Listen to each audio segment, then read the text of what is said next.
जिंदगी के खट्टे मीठे अनुभव में आपका स्वागत है। आज की कहानी का शीर्षक है कहीं धूप कहीं छाँव। माँ, दीदी को रोको नहीं तो हमारे पापा और परिवार का नाम डुबोकर ही रहेगी। संजय की आवाज़ सुन माँ ने टीवी बंद करके पूछा, क्यों, क्या हुआ अब? संजय माँ के सामने बैठकर बोला, दीदी को आज भी उसी आदमी के साथ मॉल में जाते मेरे दोस्त ने देखा। तब वह मुझसे पूछने लगा, तेरी दीदी का साथ ये आदमी कौन है? मैंने बहाना बनाया, उनके ऑफिस का ही कलीग है। अब मैं किस किस को सफाई देता फिरूंगा।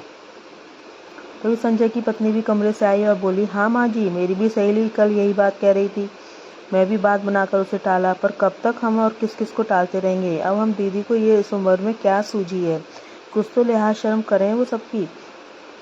यह सुनकर बीना देवी कुछ देर तो कुछ ना बोली, फिर बेटा बहू को हाथ से रोकने का इशारा कर बोली, तुम दोनों ठीक कह रहे हो, आज मैं खुद ही बात करूंगी रुचि से। पानी सर से ऊपर हो गया है, अब तुम चुप रहो और अपने कमरों में जाओ, मुझे कुछ करना पड़ेगा। कहकर बीना दीदी अपने कमरे में चली गई। संजय और उनकी पत्नी एक दूसरे को देखकर हंस दिए।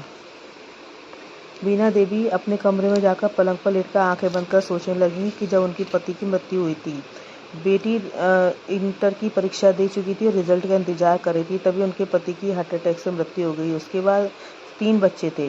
सबसे बड़ी बेटी रुचि, उसके बाद छोटा भाई संजय 8वीं क्लास में और बहन रीमा 5वीं क्लास में। उस समय रुचि ने ही पूरे परिवार को संभाला था।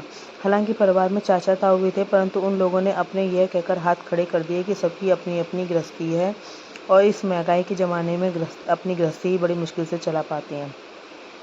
बीना देवी बेचारी अधिक पढ़ी लिखी नहीं थी, उनके सिर पर इतना बड़ा पहाड़ टूट पड़ा था और कुछ समझ नहीं पा रही थी आगे क्या होगा। मायका भी इतना समृद्ध नहीं था जो उसे सहायता मिल सके। जैसे तैसे पति की कार्यालय से फंड और कुछ सहायता मिली, जो कि बस 3-4 महीने के लिए ही पर्याप्त थी। उनके आगे पूरी जिंदगी कैसे चलेगी 3-3 बच्चों के साथ, यह प्रश्न मुंह बाएं खड़ा था। उस समय रुचि ने ही सहारा दिया, कहकर कि चिंता मत करो माँ, मैं हूँ। रुचि का रिजल्ट जब निकला तो अच्छे नंबरों से पास हो गई। इसका रुचि ने पढ़ाई छोड़कर ट्यूशन और नौकरी के लिए प्रयास आरंभ कर दिया और एक प्राइवेट स्कूल में नौकरी भी मिल गई। उसी के साथ ट्यूशन भी करती रही और साथ ही रात को अपने ग्रेजुएशन की पढ़ाई करती रही। इस तरह से उसने ग्रेजुएशन भी प्राइवेट पूरी कर ली। अच्छे प्रयास से रुचि को अच्छे स्कूल में नौकरी मिल गई। बहुत हद तक परिवार को 2 वक्त की रोटी और दोनों भाई बहनों को पढ़ाई सुचारू रूप से होने लगी। धीरे धीरे रुचि ने ओपन यूनिवर्सिटी से बीएड भी कर लिया और सरकारी स्कूल में उसकी जॉब लग गई। लेकिन अब संजय और रीमा की पढ़ाई के पैसों का इंतजार भारी पड़ने लगा, क्योंकि संजय बीटेक कर रहा था, रीमा भी ग्रेजुएशन कर रही थी। हार कर रुचि ने संजय की पढ़ाई के लिए बैंक से लोन लेने को कहा। यह सुनकर संजय ने यही समझा कि दीदी अब उसका खर्चा नहीं उठाना चाहती है, परंतु उसने दीदी से कुछ ना कहकर बैंक से लोन के लिए अप्लाई कर दिया। अब तो संजय के मन में एक गांठ बैठ गई कि दीदी उसकी आगे की पढ़ाई के लिए इच्छुक नहीं है। इधर रीमा भी धीरे धीरे कॉलेज टाइम में लड़कियों के साथ मौज मस्ती में घूमने फिरने में, मूवी पिकनिक आदि में पैसे बर्बाद कर रही थी। रुचि की नोटिस में जब यह बात आई तो उसने रीमा को समझाने की कोशिश की, परंतु रीमा भी संजय की तरह उसकी बात नहीं समझ पाई। यही समझी कि दीदी को रेगुलर पढ़ाई करने का मौका नहीं मिला, इसलिए वह उससे जलती है और हर बात में टोकती रहती है। इस बारे में उसने कई बार माँ के सामने भी दीदी के विरुद्ध जहर उगला और अपनी मनमानी से बाज नहीं आई। आखिर रुचि ने उसकी पसंद के लड़के के साथ उसकी शादी करने के लिए माँ को जोर देकर रीमा की शादी उसी लड़के से करवाकर विदा कर दिया।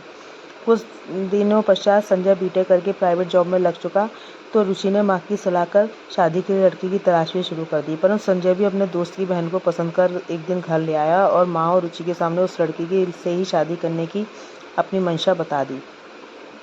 रुचि ने भी फिर माँ को राजी किया और संजय की शादी कर माला को दुल्हन बनाकर घर ले आई। कुछ दिनों तो माला माँ और रुचि के कहे अनुसार काम करती रही। फिर 2-3 महीने बाद उसने भी अपने रंग ढंग दिखाने शुरू कर दी। जब मन होता कमरे से बाहर आती नहीं थी, कमरा बंद करके बैठी रहती थी। रुचि ने कई बार समझाया, मैं तो चली जाती हूँ पर माँ के ऊपर सारा काम आ जाता है, इसलिए तुम माँ के साथ घर के काम में हाथ बटा दिया करो। यह सुनकर माला रुचि से चिढ़ गई और संजय के कान भरने लगी। उसी का यह फल था जो माला के कहे अनुसार संजय माँ के रुचि की शिकायत कर रहा था। बीना देवी यह सब जानती समझती थी, परंतु घर में क्लेश ना हो इस कारण शांति से इसका हल सोच रही थी। जब समझ में कुछ न आया तो मंदिर जाकर भगवान की मूर्ति के आगे हाथ जोड़कर बैठ गई और आंख बंद करके भगवान से बोली, हे प्रभु, मेरी बच्ची की लाज अब तेरे हाथ में है, तू चाहे तो उसकी ज़िंदगी को बाहर ला सकती है। मेरी बच्ची में बहुत कष्ट सहे हैं प्रभु, अब उसके बाकी का जीवन सुख शांति से संवार दे। ये कहकर युवा ईश्वर को प्रणाम कर मंदिर के बाहर आई तो वहाँ उसने अपनी पुरानी सहेली मंजू मिल गई। दोनों सहेलियाँ गले मिली। मंजू ने जब बीना की आंखों में आंसू देखा तो बोले, क्या हुआ मेरी बहादुर बीना को आंखों में आंसू? मंजू बीना का हाथ पकड़कर पास के पास पार्क ले आई, वहाँ बैठ गई और पीठ पर हाथ फेरकर बोली, क्या बात है बीना, मुझे नहीं बताओगी? यह सुनकर बीना रोने लगी। उसने थोड़ी देर बाद बीना ने आंसू पोंछे मंजू को सब कुछ बता दिया जो उसके जीवन में अब तक घटित हुआ था।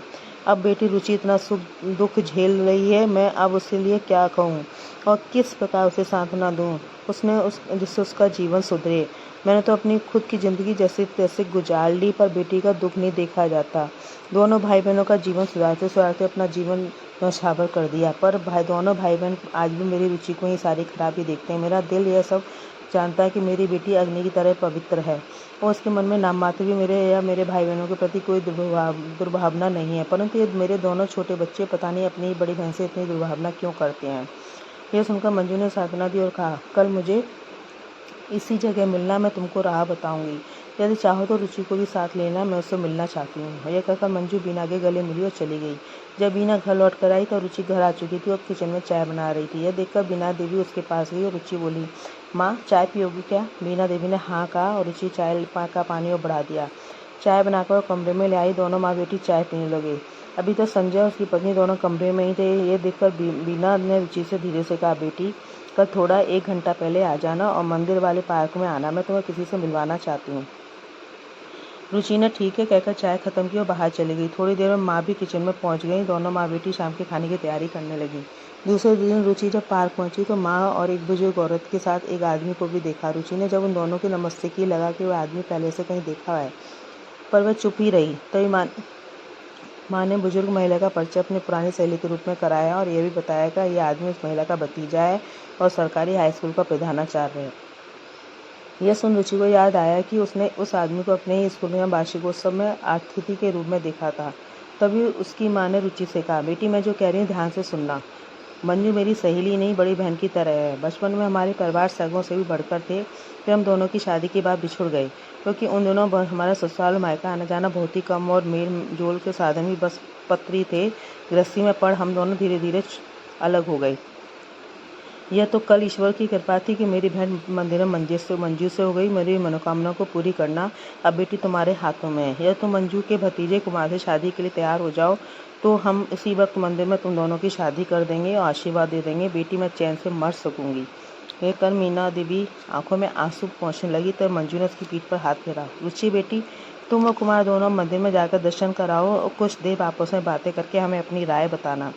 तब तक हम दोनों यहीं बैठकर बातें करेंगे। और हाँ रुचि, यदि तुम्हें कोई आपत्ति हो तो मुझे बुरा नहीं लगेगा। तुम भी हमारी खास सहेली की बेटी हो, मेरी ही बिटिया रहोगी। कुमार भी कोई भी बुरा नहीं लगेगा क्योंकि वो मेरा भतीजा नहीं, मेरा बेटा भी है।